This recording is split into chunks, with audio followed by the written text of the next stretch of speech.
Alors, sur la partie, ce que nos clients et nos partenaires sur tous ces sujets-là disent oui, oui, on est tous d'accord avec vous qu'il faut faire la diversité et l'inclusion, mais la question derrière, c'est qu'est-ce qu'il faut faire et comment.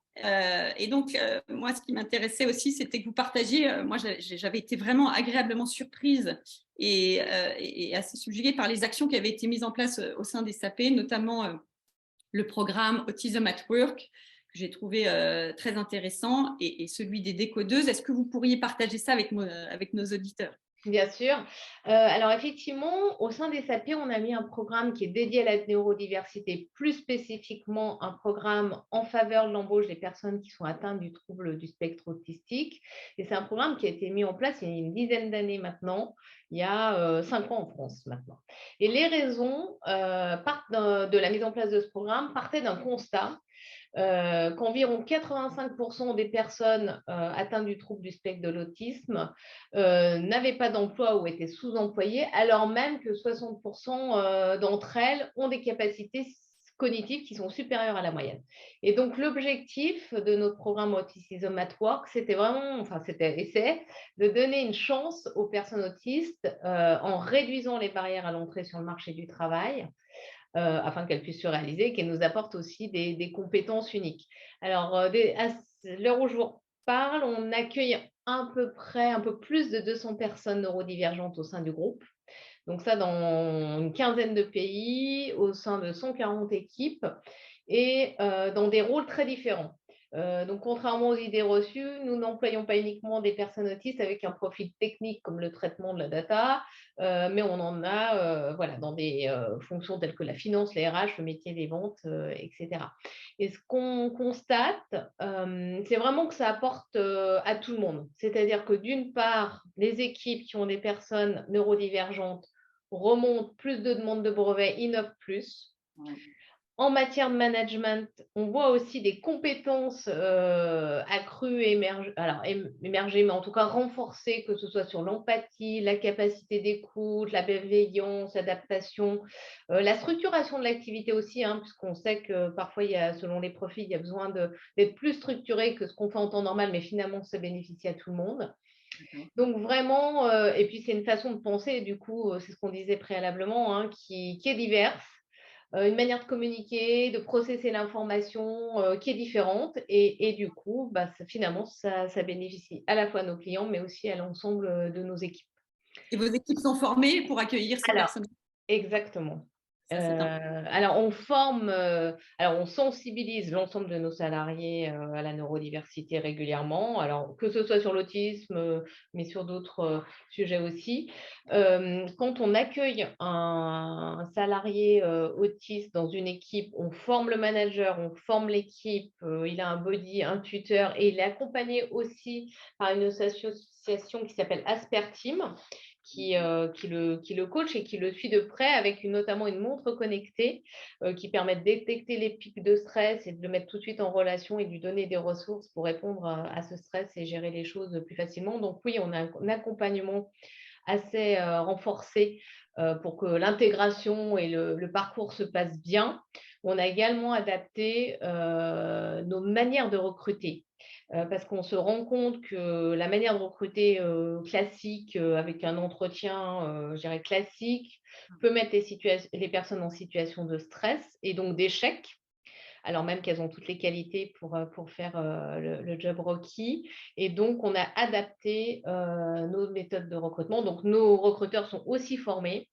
On procède par exemple plus par vidéo ou par cas pratiques concrets, etc. D'accord, oui, parce qu'en effet, quand on a ce syndrome-là, l'écran permet de simplifier parfois la relation. Exactement, exactement. D'accord, parfait. Moi, c'est vraiment ce sujet-là. Et c'est vrai qu'on a souvent des a priori en pensant qu'on va embaucher des personnes avec l'autisme que sur des métiers très techniques et répétitifs. Exactement. Mais ce n'est pas le cas tout le temps. Et c'est ce que j'avais Voilà. trouvé vraiment intéressant chez SAP. Quant au programme des décodeuses, ça aussi, je crois que c'était intéressant de le partager. Est-ce que vous Tout pouvez à me dire fait. plus? Alors, l'association des décodeuses a été créée il y a 5 ans maintenant et sa mission, c'est d'informer, de sensibiliser, d'aider les femmes de quartiers prioritaires en les formant et en les accompagnant sur les métiers du numérique. Depuis d'ailleurs 3 ans maintenant, je crois. L'association a créé sa propre formation de développeuse. Et c'est là que nous, on intervient à SAP puisqu'on parraine les décodeuses. On apporte aussi du mécénat de compétences. Donc, on a une quarantaine de nos collaborateurs qui accompagnent, qui mentorent des étudiantes, qui partagent leurs connaissances du milieu de la tech. On a également des décodeuses en apprentissage au sein des SAP. Et puis, on partage aussi au niveau des talents féminins, donc une sorte de témoignage de nos rôles modèles sur leur parcours, leur métier, leur challenge auprès donc des décodeuses avec l'objectif de les aider à appréhender le monde de l'entreprise de la tech, mais avec le prisme un peu féminin et de découvrir aussi les enjeux technologiques des organisations comme les nôtres. D'accord. Donc, ça participe à la diversification aussi des profils. Vous savez qu'on est dans un domaine pénurique. Donc, voilà, on élargit aussi nos recrutements et nos profils de recrutement, aussi bien chez nous, mais aussi pour le domaine du numérique. D'accord, parfait. Parlons justement, c'est une bonne transition, parler des femmes. Quand on parle de diversité en France, on parle beaucoup de parité homme-femme. Alors vous, chez SAP, vous l'avez atteint, cette parité au niveau du comité exécutif? Tout à fait. On a atteint effectivement au niveau du comité exécutif cette parité il y a à peu près 5 ans maintenant. Oui, voilà. Quels sont d'ailleurs vos objectifs maintenant dans les 5 prochaines années? Ça, c'est des objectifs qui sont atteints. On parle de la France là ou on parle du groupe? Là, on parle de la France. Effectivement, alors on a la même volonté, mais on n'est pas au niveau du board mondial, on n'est pas à la parité. En France, on est à la parité, voilà, depuis plus de 5 ans maintenant. Ouais. Et comment on atteint justement cet objectif? Et après, ce qui me paraît intéressant, parce que souvent dans des gros groupes comme ça internationaux, il y a des, notamment en termes de diversité et d'inclusion, il y a des choses qui sont mises en place par le groupe, par le siège, mais quand on intervient dans plein de pays avec des réglementations qui sont différentes dans chaque pays, comment vous vous êtes adapté, vous, chez SAP, par rapport à justement ces indicateurs de parité homme-femme? Alors, sur le premier point, comment on arrive comme ça à la parité? Je crois que c'est vraiment la volonté. Nous, on a une direction, le plus haut niveau de l'entreprise, qui a ce souhait d'impulser cette parité à tous les niveaux de l'entreprise. Donc, on avait la volonté d'être exemplaire en la matière et aussi, on a les bons talents et les bons profils pour se faire. Donc, ça aide. Ça aide.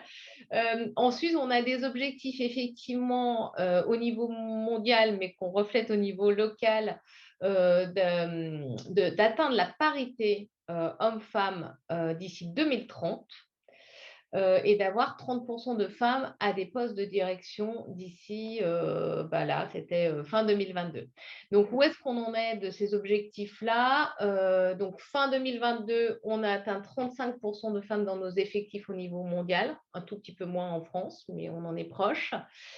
Par rapport à l'objectif de 30% de femmes dans le management, on l'a atteint également quasiment, on est à 29,4%. On est un petit peu plus loin en France, on a encore des efforts à fournir sur ce thème-là.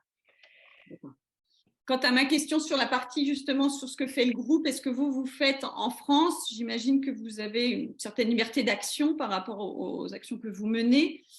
Tout à fait. Alors, effectivement. Challenge par rapport à ça. Alors, en fait, on a beaucoup d'initiatives qui sont effectivement soit lancées en France, soit plus largement au niveau du groupe et qu'on reprend à notre compte. Alors, je peux vous en citer un certain nombre parce que, alors, par exemple, localement, on a la volonté, mais c'est vrai partout, mais du coup, c'est plus, nous, on est obligé de le faire localement aussi, puisque c'est là où ça porte ses fruits. Nous, on intervient beaucoup dans les collèges, lycées, universités, écoles aussi cibles, pour sensibiliser au métier de la tech et susciter des vocations chez les jeunes femmes. On a par exemple créé avec une école d'ingénieurs un incubateur d'étudiantes en fait qui travaillent sur des technologies SAP et que l'on coach. Par exemple. Ensuite, on a, par exemple, au niveau mondial, on a la volonté de toute façon de travailler sur les biais inconscients, parce qu'on est convaincu que pour faire évoluer durablement notre culture, il faut qu'on travaille sur ces biais-là, qu'on les identifie en tout cas et qu'on les combatte, et que ce n'est pas avec une simple conférence sur la sensibilisation que ça va fonctionner. On pense que il faut revenir régulièrement sur le sujet. Et donc, il y a une plateforme numérique qui s'appelle Inclusive Mindset Challenge qui a été créée par SAP, donc qui est interne, qui est mis à disposition de tous nos collaborateurs depuis 1 an. Avant, on l'a testé d'ailleurs à plusieurs niveaux dans l'entreprise et qui permet vraiment d'appréhender sous forme de petits challenges diverses situations très concrètes et sur tous les thèmes de la diversité et de l'inclusion. Et donc, c'est quelque chose qui est mis à jour chaque mois et on reçoit voilà, des notifications voilà, qui, voilà, nouveau challenge. Ça permet aussi de créer des émulations entre les équipes et d'échanger. Ça permet surtout de… Pardon Caroline, la recherche, elle montre qu'un changement de comportement, ça prend 12 semaines. C'est comme arrêter de fumer, on ne s'arrête pas avec 2 heures de formation pour dire qu'il va falloir arrêter de fumer. Et là, c'est pareil. Donc moi, j'aime beaucoup ce que vous dites parce que c'est notre approche aussi. Et donc, il faut, pour aider les gens à changer de comportement et à devenir plus inclusifs, il faut les accompagner, quoi. C'est exactement ça. On pense que c'est effectivement quelque chose de récurrent pour qu'on puisse se transformer durablement en la matière. Une autre des choses que l'on met en place, c'est une formation, donc ça qui est proposée par le groupe et qu'on a mis en place au niveau local également, qui s'appelle Activating Men for Parité. Donc ça revient sur ce qu'on disait tout à l'heure sur le fait que la parité, c'est vraiment l'affaire de tous. Et là, l'idée, c'est d'engager nos leaders masculins, de leur permettre d'échanger entre eux sans jugement. Donc, c'est une formation dispensée en interne par un formateur masculin à des hommes.